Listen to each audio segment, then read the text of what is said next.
अस्सलाम वालेकुम my dear students, my name is Salman Riyaz. Today we will discuss chapter number 7 enzyme. हमारा first topic है metabolism. Metabolism is the sum of all chemical reactions. वो sum है chemical reactions का that occur with an organism to sustain life. जो जिंदगी को बरकरार रखने के लिए केमिकल रिएक्शन जरूरी होते हैं, वो उन सब का सम अगर करें तो वो मेटाबॉलिज्म बनाता है। जैसा कि आपकी मेटाबॉलिज्म को सुनते ही आपके जहन में आएगा डाइजेशन का टॉपिक, आपके जहन में आएगा, उसके बाद रेस्पिरेटरी का आएगा। मतलब वो सारी चीज़ें, वो सारे के सारे रिएक्शंस जो लाइफ को सस्टेन करते हैं, जिसमें डाइजेशन है, आपके पास रेस्पिरेशन का अमल है, सांस लेने का अमल है, खुराक को हजम करने का अमल है। बहुत सारे रिएक्शन मिलकर आपको पता है लाइफ को सस्टेन, लाइफ को ज़िंदगी को बरकरार रखने में मदद देते हैं। उसमें जो चीज़ें आ जाएंगी वो सारा क्या होगा, मेटाबॉलिज्म। आगे मेटाबॉलिज्म की दो टाइप्स हैं, एक एनाबॉलिज्म होता है और एक कैटाबॉलिज्म होता है। Anabolism involves the breakdown of complex molecules into simpler ones. Catabolism का मतलब है बड़े बड़े कॉम्प्लेक्स मॉलिक्यूल का टूटकर छोटे मॉलिक्यूल्स में बदल जाना, releasing energy in this process, और इस प्रोसेस के अंदर एनर्जी रिलीज होती है। एनाबॉलिज्म जो है involves building up complex molecules from simpler once.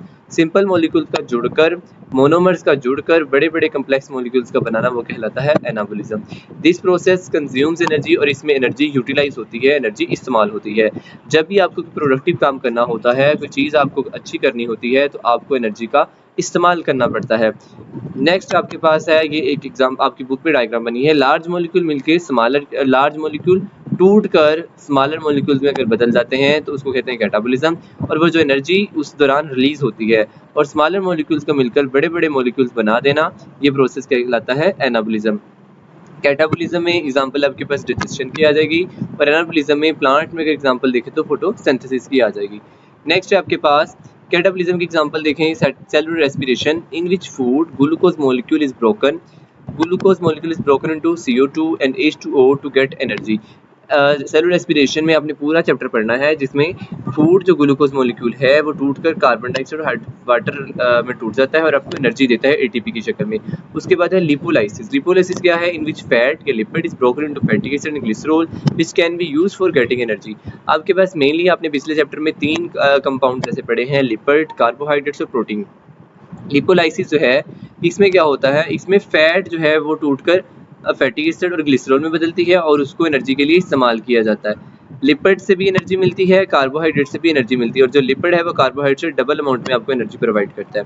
Next है एनाबॉलिज्म की example, photosynthesis in which CO2, carbon dioxide और water are joined to make glucose using sunlight.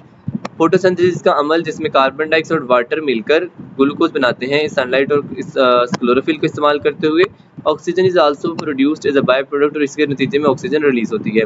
इसमें एनर्जी यूटिलाइज होती है सनलाइट की शक्ल में। Protein synthesis in which proteins are form by joining the amino acid. इसमें भी एनर्जी चाहिए होती है प्रोटीन सिंथेसिस के लिए, इसमें अमीनो एसिड मिलकर प्रोटीन बनाते हैं। नेक्स्ट आपके पास है enzymes. Enzymes are the biological catalyst.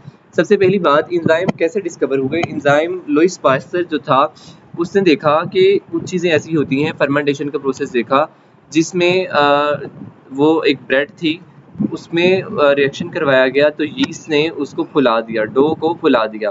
जो डो को फुलाया था वो किसने अमल किया, वो यीस्ट ने किया। उसने कहा कुछ ऐसे सब्सटेंसेस होते हैं जो किसी भी केमिकल रिएक्शन को तेज कर देते हैं, तो वो लुईस पास्चर ने इसको डिस्कवर किया एंजाइम को।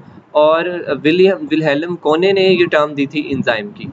Enzyme are the biological catalyst. Biological catalyst है that speed up chemical reaction, जो केमिकल रिएक्शन को स्पीड अप करते हैं। Living organism without being consumed this process, बल्कि खुद यूटिलाइज नहीं होते, कंज्यूम नहीं होते, बल्कि केमिकल रिएक्शन की स्पीड को बढ़ा देते हैं। दे आर प्राइमरीली प्रोटीन्स, ये प्रोटीन्स होती हैं, प्रोटीन्स में भी ग्लोबुलर प्रोटीन्स होती हैं, and are highly specific to their substrate.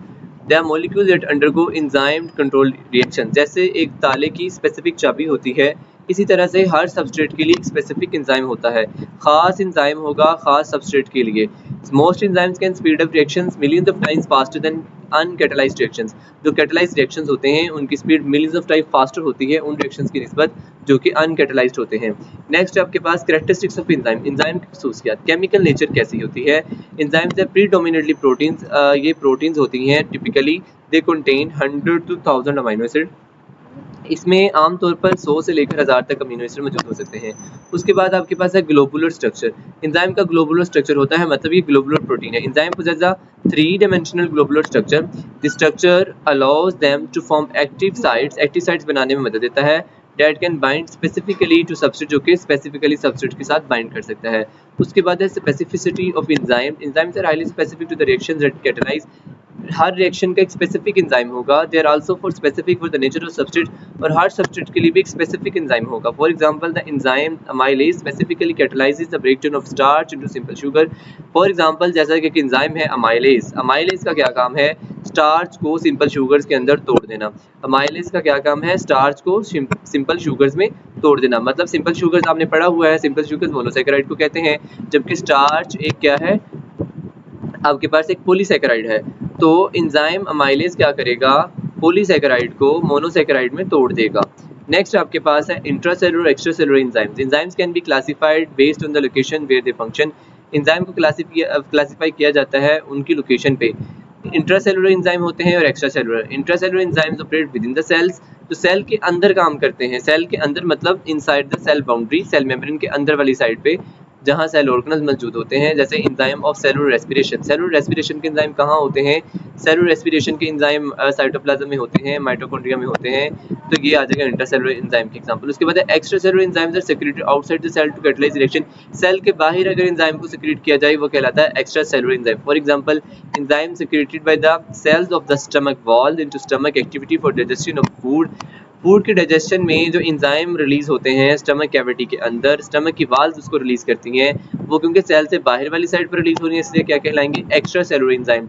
आपने हायर क्लासेस में इन एंजाइम की बहुत सारी टाइप्स पढ़नी है, बाकायदा उनके नाम पढ़ने हैं आपने, तो इसलिए यहाँ पर मैं ज्यादा डिटेल नहीं प्रोवाइड करूंगा क्योंकि नेक्स्ट क्लासेस में आप इसको सारा देखोगे। उसके बाद है कोफैक्टर्स ऑफ एंजाइम, एंजाइम के कोफैक्टर्स क्या होते हैं। Many enzyme require additional non protein molecules to be fully active, fully active होने के लिए, मुकम्मल तौर पर काम करने के लिए उन्हें कुछ ना कुछ नॉन प्रोटीन मॉलिक्यूल्स की जरूरत होती है।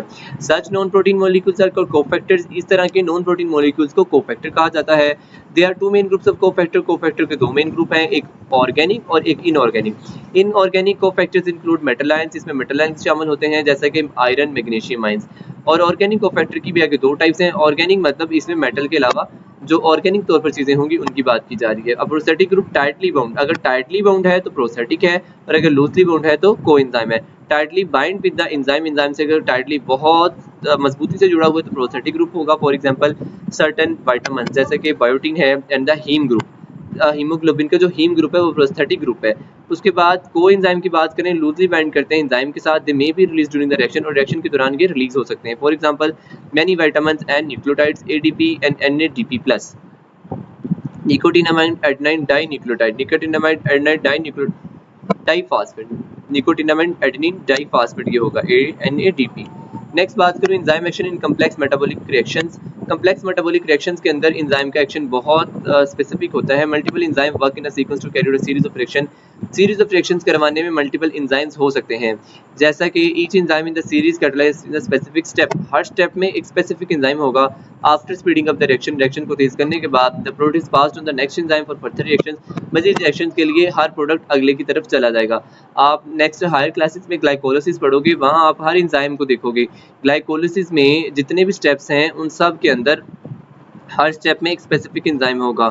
काइनेज एंजाइम है, आइसोमरेज एंजाइम है, वो हर एंजाइम का एक स्पेसिफिक फंक्शन है, स्पेसिफिक स्टेप पे स्पेसिफिक एंजाइम है। तो मेटाबॉलिक रिएक्शन सीरीज में चलते हैं और वो सीरीज में हर स्टेप पे एक स्पेसिफिक एंजाइम काम करेगा। Use of enzyme in different industries, सनतों में एंजाइम का क्या काम है, एंजाइम है एक्सटेंसिव एप्लीकेशन वेरियस इंडस्ट्रीज, मुख्तलिफ सनतों में इसके बहुत सारी applications. For example in food industry enzyme that break starch into simple sugars, वो जो स्टार्च को तोड़ के सिंपल शुगर में बदल देती है, स्टार्च को तोड़ के मोनोसैकेराइड में बदल देती है। Are used in the production of white bread, bread बनाने में काम आता है, बन्स बनाने में, रोल्स बनाने में। Enzymes are also used production of cheese, cheese बनाने में भी एंजाइम काम आते हैं। Paper industry enzymes degrade starch to lower its viscosity that aid in making, aid का मतलब help in making paper। कुछ एंजाइम ऐसे होते हैं जो स्टार्च को उसकी विस्कोसिटी को कम करने के लिए इस्तेमाल होते हैं, जो कि पेपर बनाने में काम आता है। उसके बाद कुछ बायोलॉजिकल डिटर्जेंट्स के तौर पर काम करते हैं, जैसे कि प्रोटीज एंजाइम जो है ये removal of protein stains from clothes, जो प्रोटीन के धब्बे होते हैं कपड़ों से, इसको रिमूव करने में काम आता है। माइलेज एंजाइम है used in dish washing to remove resistant starch residue, starch residue के जो रेजिस्टेंट मतलब जो रेजिड्यू बच जाते हैं जब खाना खाते हैं, चिकनाई वगैरह होती है, अगर वो लग जाती है, स्टार्च वैसे बेसिकली चिकनाई तो नहीं होती, कार्बोहाइड्रेट है, उसके जो रेजिड्यू है रेजिस्टेंट नहीं जाते, उनको खत्म करने के लिए माइलेज एंजाइम इस्तेमाल होता है डिश वॉशिंग के अंदर। उसके बाद है fermentation industry, each enzyme degrade starch and protein produce simple sugars. हर एंजाइम स्टार्च और प्रोटीन को सिंपल शुगर में बदलेगा। अमीनो एसिड और पेप्टाइड, स्टार्च को सिंपल शुगर में और प्रोटीन्स को अमीनो एसिड और पेप्टाइड में। These substrates are used by micro organism, ये सब्सटेंसेस माइक्रो ऑर्गेनिज्म इस्तेमाल करते हैं। Yeast in fermentation to produce different products in use, और जो यीस्ट है वो फर्मेंटेशन करके इंसानों के इस्तेमाल के लिए बहुत सारी चीज़ें बनाता है। स्टूडेंट ये था हमारे पास छोटा सा टॉपिक एंजाइम और इसके कैरेक्टरिस्टिक्स और मेटाबॉलिज्म, रेंडमलिज्म और कैटाबॉलिज्म क्या होता है। मिलते हैं नेक्स्ट वीडियो में। अगर आपको लेक्चर पसंद आया हो तो अपने बाकी फ्रेंड्स के साथ शेयर करें और इसको सब्सक्राइब करें। मिलते हैं नेक्स्ट वीडियो में, तब तक के लिए अल्लाह हाफ़िज़।